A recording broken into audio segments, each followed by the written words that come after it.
Hey guys, Uncle Ray. Welcome to another episode of the Crypto Bellwether. I don't always tell you what you want to hear, but I tell you what you need to hear to make an informed decision. And probably none of us is going to want to hear what I have to tell you. I don't like having to tell you, but that's what I do. Because for me, all I want from anyone is give me the information and let me figure out what to do with it. So that's all I'm providing. Now, obviously, I give you my opinion, but none of this is investment advice. But this is important information that we all need to hear and we need to understand. Now, this is probably going to trigger half of you guys, and the other half I really appreciate it. But either way, it's not probably going to sit well with you.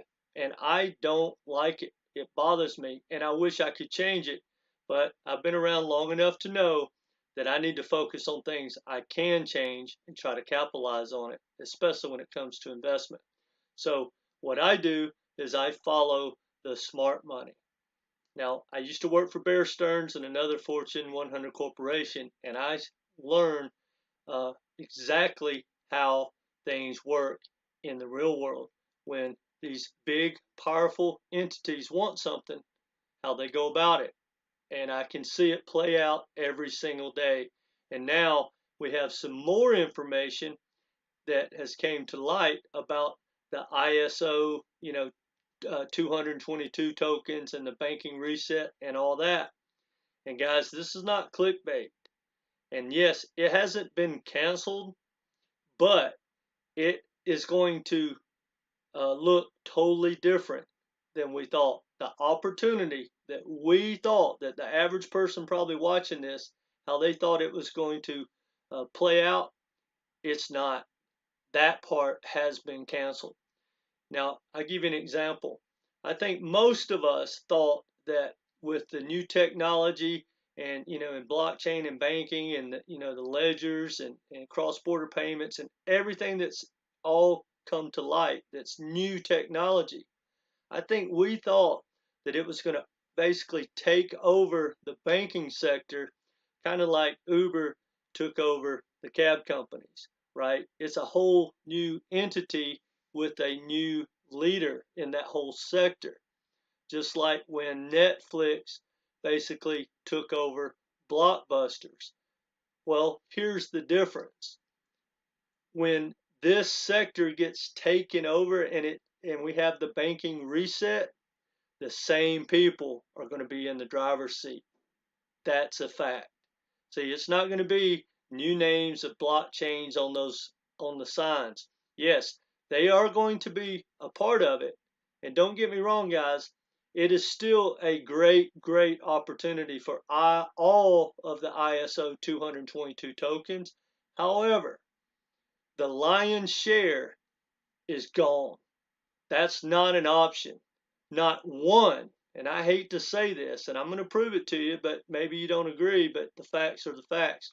Not one of the tokens that we thought are going to be the winner, the lion's share dominant player. Like, quite frankly, when I look at the banking sector like JPMorgan and Goldman Sachs and, all the big players of what they're doing, they've chosen Ethereum to win. Well, that's not enough. See, that we can still participate, right? If JP Morgan is investing and putting all their money behind, say, Ethereum, well, we can get it, we can front run that, which I've been doing, and we can capitalize. Well, that's not enough, guys. They want 100% of everything if they can pull it off. Now, we know they're not going to get 100%, but look what they have in play right now. It's an absolute game changer, and it really bothers me. Now, here's the headlines. Now, stay with me, guys, because this is important. It says Swift Action, JP Morgan, and Visa team up on cross-border blockchain payments. Well, that's one of the things that today that we all knew was happening. But just like I did a video on Chainlink that no one even knew was ISO 20022 Compliant, all of a sudden got this huge piece of the pie when it comes to Swift. Well, indirectly, that's a win for Ethereum. Well, when you dive into this article, that's not enough. JPMorgan has decided that they want all the banking sector, and they want to keep it just like they have it now. They want all those legacy systems to stay in place. Yes, use the new technology, but guess what, guys? They have their own blockchain, which I knew that, but now they've implemented it into reality, and not all the banks, but a lot of the banks are jumping on board. Now, like I said, JPMorgan has been backing Ethereum. They had Quorum. They had Consensus. The Onyx, I think it's Onyx. The Onyx and the Lynx, all that kind of pushed and set on top of Ethereum. So, when JPMorgan in the past has pretty much done anything, it benefited Ethereum. So if you wanted to participate, just buy Ethereum. Well, now, here's what JPMorgan has done. They're trying to take it off of Ethereum and put it on their blockchain. Now, they're not doing that in every sector, but they're doing it in the banking sector. And I'm about to show you something that shows that they are making it happen. We're losing that battle, as hard as that is to hear. And we're not going to be able to participate in any way, shape, or form as far as what they're doing. I mean, we could buy JPMorgan stock. That's not something I'm going to do. But now they are merging like Quorum onto Onyx, part of JPMorgan, which their blockchain is Link, Link.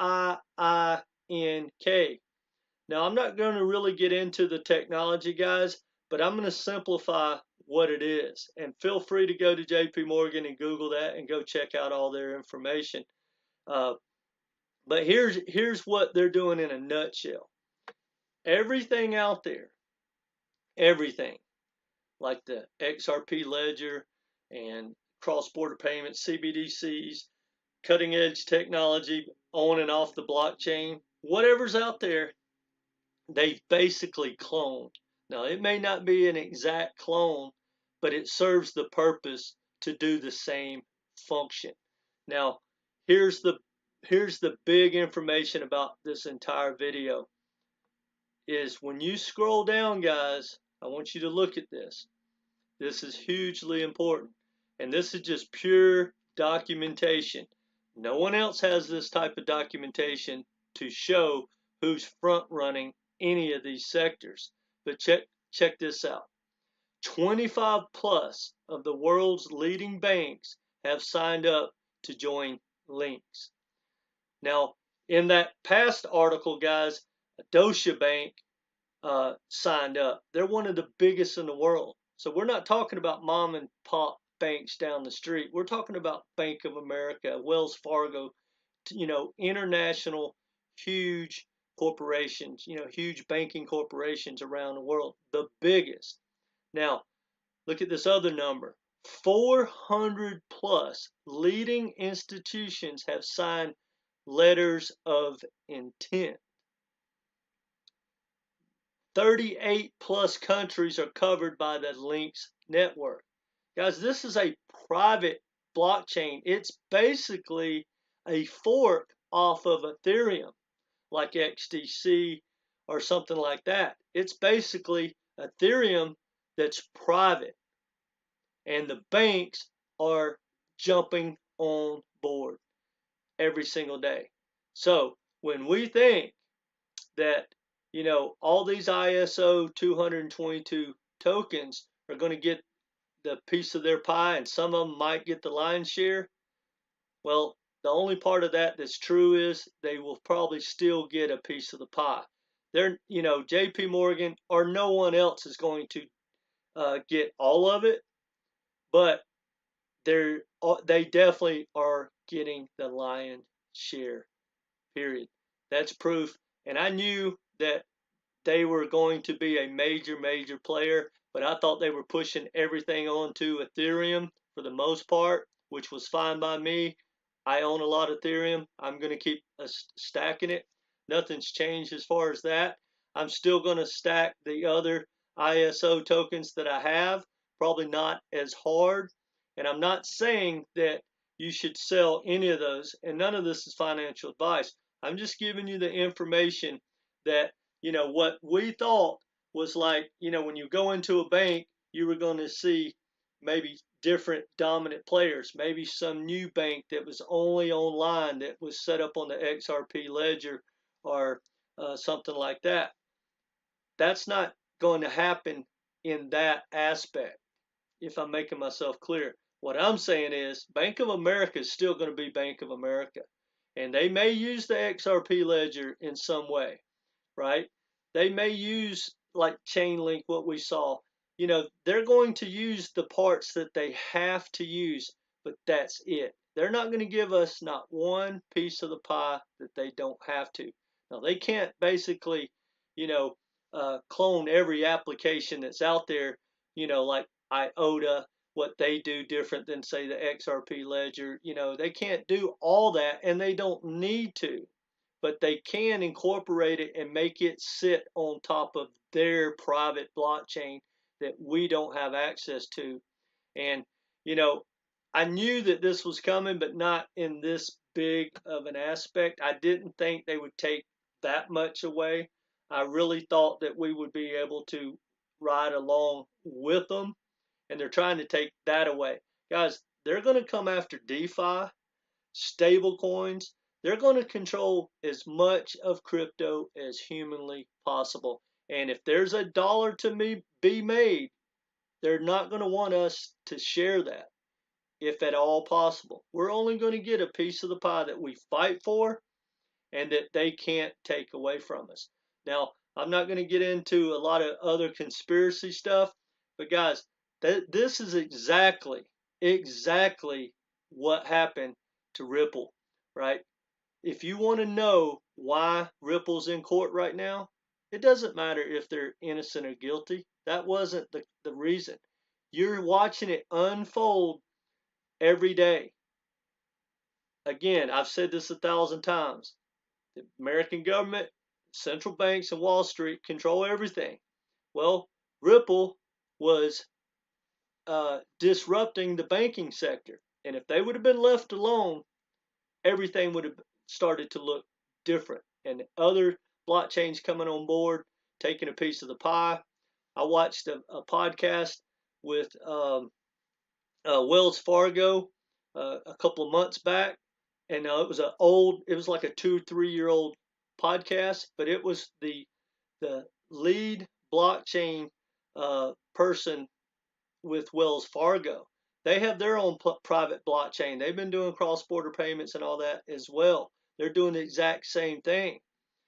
But she basically talked about on this podcast how they were losing and they had a common enemy, and that they need to basically come together as banks. She was talking to all bankers around the world on this podcast. She said, we have a common enemy and we need to unite. Now, she didn't mention the name, but I know it was Ripple. And here's what she said. She said, we need to come together as a group and use our political clout. We need to use our money, and we need to start regulation. And literally, a couple of months later, Ripple's in court. The U.S. government weaponized the SEC to make this exact type stuff happen. JPMorgan, guarantee you, made a phone call, right? We all know all the craziness going on with the Hinman letters and all that, their emails, and how it all transpired. And I got news for you guys, and I know I'm rambling. That court case is not going to be over until this stuff's in place. Now, once this all gets done, like, see, they already got those 400 plus letters of intent. That means they're getting close to being able to just go, okay, have at it, guys. Go ahead, Ripple. Come try to get some of the banking sector in America. Good luck. We're already in place, and no one's going to go switch in and out. Once this reset happens, it's kind of done, right? I mean, that just makes common sense. So anyway, guys, I know I'm rambling on, and this is some negative information. It really bothers me.